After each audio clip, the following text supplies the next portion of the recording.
my name's Juliet Davenport and I'm the founder and CEO of Good Energy. This is Better Business. And today I'm talking to Jonathan Finnerty from Green Unit. I mean, you came from quite an eclectic background, and I think we mentioned earlier that you might have started as an auditor many years ago, and then through the entertainment business and now into the construction industry. How did that happen? Was it just your spirit that took you there, or was there a route? Was there a method in there? I dipped a toe into the banking waters and realised that certainly wasn't where I wanted to be. Yeah. And I thought the glamour, frankly, of working for a film company was quite compelling. When DVD came along, I was informed that, I mean, it was to add insult after injury, really, that my territories would not see the silver disc for some time to come, and that they were going to focus on all the major territories first. Yeah. And that was my signal for a departure, really, to set up my own DVD business for those territories. Fast forward to 2012 then. So where did you, so Green Unit, very different business, very different idea. Where did that come from then?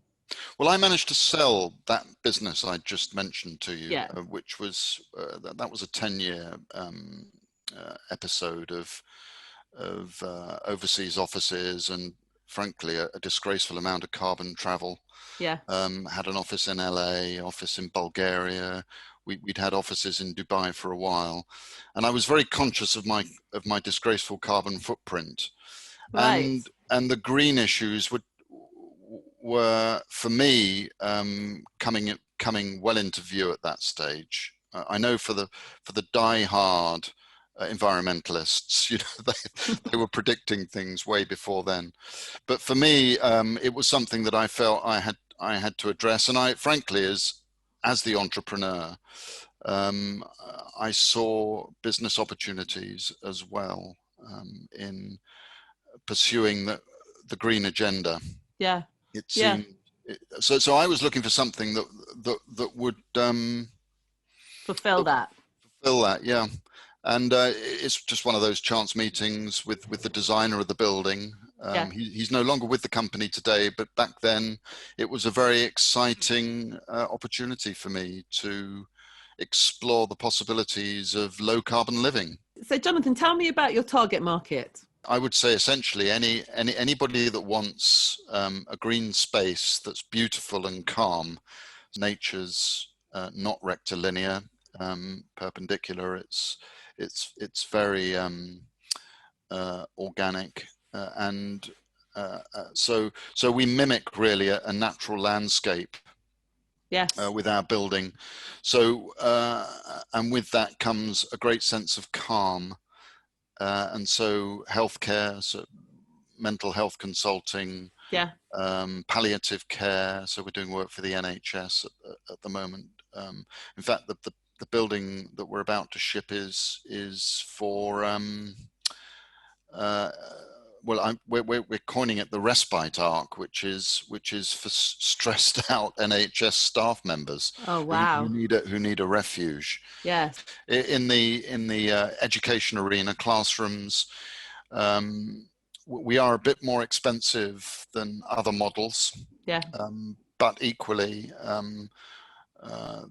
the kids love the curved space, and the teachers love it too, and they love how calming our building is for their kids. So you know, we have our place. We're looking at actually some interesting opportunities in residential. So you have to realize that with a curved building like this, you're not necessarily going to change the residential market that easily, but what you can do is within residential, you can look at some niche opportunities, and the two that we've identified are the retirement market.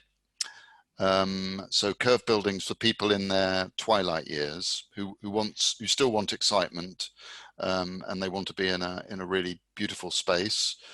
They don't want to be in a box, that's for sure, because they know that that's on its way soon enough anyway.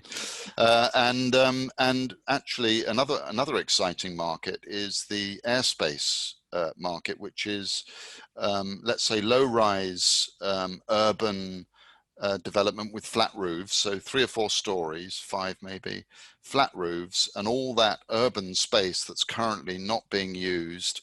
You can just you can do some structural interventions on the roof, and you can crane lift our building. I simplify it slightly, but you can crane lift our buildings on top of flat roofs. Wow. As a very rapid solution that I think will have some headline news with the 3 million homes that have to be built between now and 2030. They are now looking at airspace as being, you know, one part of that drive. So That's fantastic. Did you have to make any compromises, do you feel, kind of where you were balancing business and your kind of vision of the buildings themselves? It's very, very difficult because designing a building back in the early days to be net zero is a hard act, really. Yeah, it is. Because I mean, aside from the design elements, which are also challenging, because we're not a rectilinear design building with straight walls. No. We've designed it to be curved, and all those challenges of prototyping.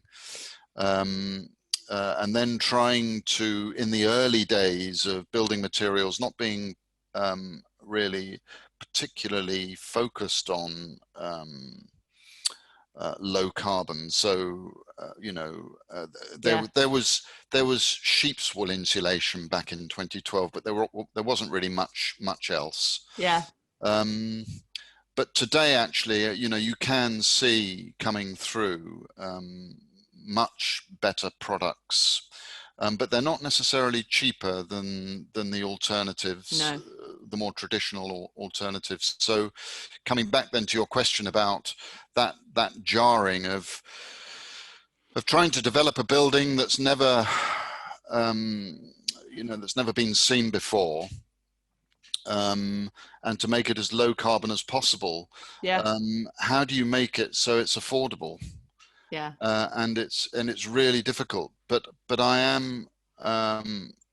am very uncompromising, and I won't compromise the carbon piece. Yeah.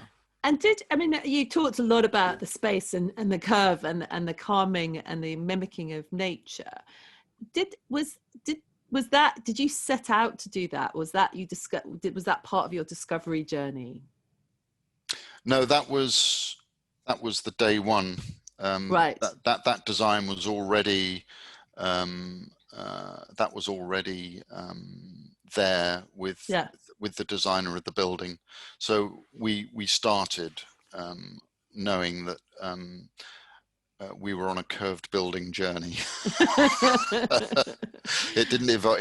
I mean, the design has evolved in as far as we're improving it all the time. Continuous improvement is very much a part of business, isn't it? Yes, it is. I'm sure the wind turbines that you're putting up now are very different to the ones that were. They are very different. No, it's interesting. We took down 10 and put up 4 and increased the output by 2.5. So it just complete transformation in 20 years in that bit. So I can imagine. But did the 10 did they earn their keep? They did earn their keep. And in fact, when we took them down, we sold them to Lithuania, I think, where they continue to learn their keep over there. All right, that's good. So estimated useful life way beyond what you'd ever projected, perhaps. Yeah, but probably not. Probably, I mean, you could only justify that by having them, because they bought them pretty much at scrap metal cost. So they could then put them up and it didn't matter if they didn't work all the time.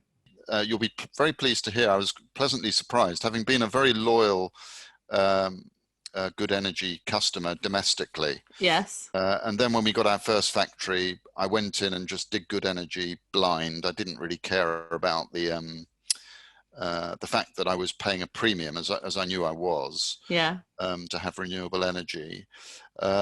When I back in it was a couple of years ago now, when we moved into this factory, and I had to. There was no 3-phase power, so we had to get all that plumbed in at some extortionate cost. Yeah. And I was very surprised that Eon, Empower, and all the others were more expensive than you're offering, and it was the easiest choice I've ever made. Brilliant. That's so good to hear. Yeah. Well, congratulations to you anyway, in everything that you've done, which is nothing less than impressive. So I've always followed your moving and shaking in the market, and it's always been an interesting read. Thank you, Jonathan, and thank you so much for coming on today and talking to me about the Green Unit and the future and your beautiful buildings, because they are truly inspirational.